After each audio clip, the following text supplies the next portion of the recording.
সুদীপ্তবাবু একটি কোশ্চেন করেছেন, খুব রিলেভেন্ট কোশ্চেন, যে বাবার নামে রেন্ট বিল, বাবা মারা গেছেন, ছেলে কি রেন্ট কন্ট্রোলে ভাড়া জমা দিতে পারে কি পারে না।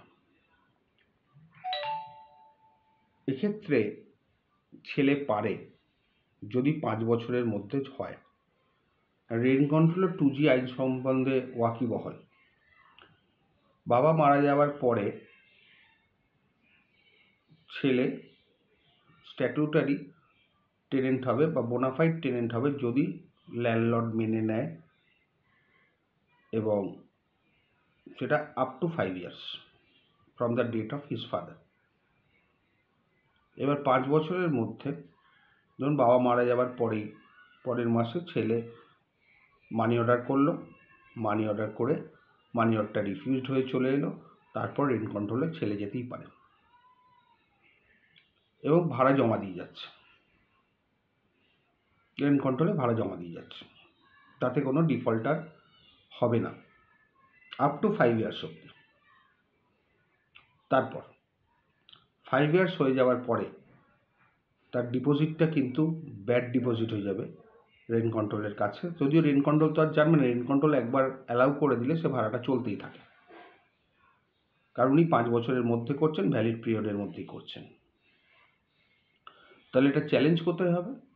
যদি ল্যান্ডলর্ড ওই ছেলের এগেনস্টে মামলা করে আফটার 5 years, তখন ছেলে যদি রেন্ট কন্ট্রোলের চালানগুলো কোর্টে জমা করে, সেখানে কোর্টও কিন্তু ওই 5 বছর অবধি ভ্যালিড ডিপোজিট দেখাবে, তারপরেরগুলো ভ্যালিড ডিপোজিট বলবে না, কারণ ছেলে তখন অলরেডি আফটার 5 years ট্রেসপাসার হয়ে গেছে।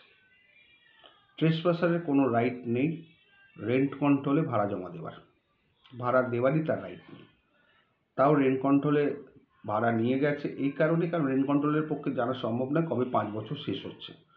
রেন্ট কন্ট্রোল জমা নেওয়ার সময় দেখবে প্রথমবার অ্যাফিডেভিট পিটিশন যখন করা হয়, সেই সময় কনসিডার করে যে 5 বছর হয়েছে কি হয়নি, কিন্তু একবার জমা করতে শুরু করে দিলে সেই কনসিডারেশনের জায়গাটা থাকে না, তারপরে জমা হয়ে যায়।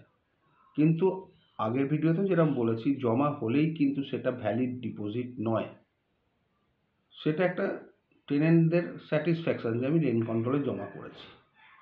ভ্যালিড ডিপোজিট ওটাকে করাতে গেলে আপনাকে 5 বছরের মধ্যে যা যা দিয়েছেন সেটা অটোমেটিক্যালি ভ্যালিড হবে যদি আপনি মানি অর্ডার স্লিপ এবং মানি অর্ডার রিটার্ন কার্ডটা কোর্টে প্রডিউস করেন এবং দেখাতে পারেন যে মানি অর্ডার জবে থেকে মানি অর্ডার করা হয়েছে উইদিন টাইম, মানি অর্ডার স্লিপটা এসছে, তারপরে মামলাটা করেছে, রেন্ট কন্ট্রোলে জমা দেওয়ার এফিডেভিট বা পিটিশন করেছে উইদিন 15 days।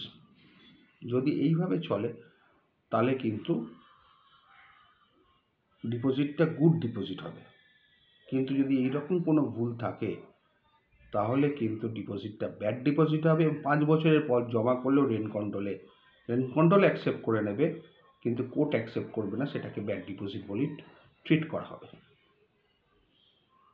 আর একবার কোর্টে 2Gর মামলা হয়ে গেলে কোর্টও কিন্তু ভাড়া জমা নেবে না বা রেন্ট কন্ট্রোল নেবে না, একমাত্র কোর্ট সেটাকে অকুপেশন চার্জ হিসেবে বলতে পারে যদি ল্যান্ডলর্ড রাজি থাকে, বা অকুপেশন চার্জের অর্ডার করতে পারে। অকুপেশন চার্জ তখন ওই যে রেন্টটা বা লাইসেন্স ফিসটা সেটাই তখন অকুপেশন চার্জ হিসেবে ট্রিট হবে, সেটা কোনো মতে লাইসেন্স ফিস বা রেন্ট হিসেবে ট্রিট হবে না আফটার ফাইলিং এভিকশন স্যুট।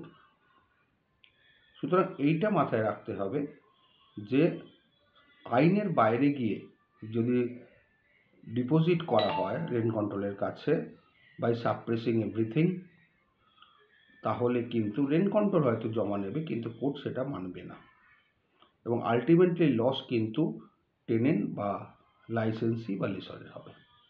এটা মাথায় রেখে চলতে হবে। চালাকি সব জায়গায় চলে না, চালাকিটাকে আটকাবার জন্যেই প্রিমিসেস টেনেন্সি অ্যাক্ট 1997 আনা হয়েছে, এবং সেটার জন্যে আগের মতো সেই পজিশন নেই যে ল্যান্ডলর্ডের মামলা বছরের পর বছর চলবে, ল্যান্ডলর্ড হাত গুটিয়ে বসে থাকবে, সেই পজিশন কিন্তু এখন নেই। এখন কিন্তু মামলা আগের থেকে অনেকটা স্পিডে এসছে। এই হচ্ছে মুদ্রা কথা। আশা করি আপনাদের বোঝাতে পারলাম। ভালো থাকবেন।